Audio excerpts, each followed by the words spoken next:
জামাত ইসলাম এমন একটা দল যেটা এটা যায় করে, এই দলে যায় করে, এর মাঝে মনে করুন এর মাঝে আলোচনা সমালোচনা জল উঠেছে কিন্তু।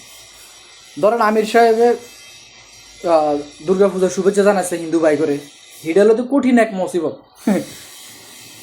মানে এটা হলো একদম মানে এমনি ফেসবুক পুরোটাই গরম। এটার গরম কাটতে না কাটতে যায় লোগো আছে নতুন এটার সামনে, লোগো এটা এবার হরে দিতে আরও গরম ফেসবুক। হায় হায়, লোগোর মধ্যে আল্লাহর নাম নাই, আরবি লেখা নাই। এটা এটা কি আস্তে আস্তে ইসলাম থেকে খারেজ হয়ে যাইতেছে গেল।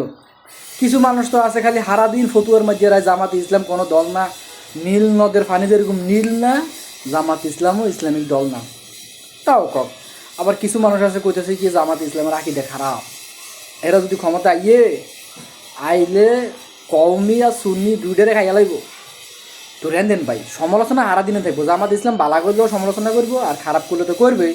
তবে সমালোচনা করতে হলে পিছনে থাকা লাগে, সামনে আওয়ার মতো যোগ্যতা নেই গো। মানে এরা জামাত ইসলাম যে ভালো ভালো কাজগুলো করে এগুলো করে সামনে আয়োগ, আই কক বেলে আমরাও জামাত ইসলামের তো আরও বেশি ভালো কাম করি। জামাত ইসলাম যদি কোনো জায়গায় 50,000 টাকা দেয়, অন্য কোন দল আছে যে জামাত ইসলামের টেক্কা মারি 60,000 টাকা দিব, এরকম তো একটাও নাই। কিন্তু টেয়া দেনের বদলে এরা আরও সমালোচনা করে, আর কইব কিয়া জামাতের আমির মিডিয়া খোর, ফটো খোর, এমনি কেমনি কেমনি কয় আর কি। তো জাগো মন চাই এরা কক গাইডাল, আমগো মাথা ব্যথা নাই।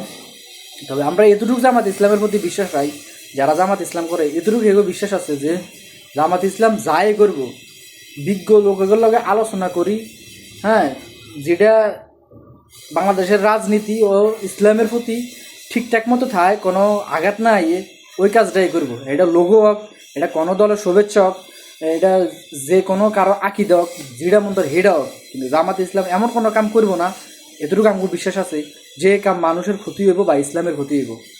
আর সমালোচনা করি না, এরা ফিসে থাক, এরা যেন ফিসে এরা সামনে আবার যেন সুযোগ না পায়।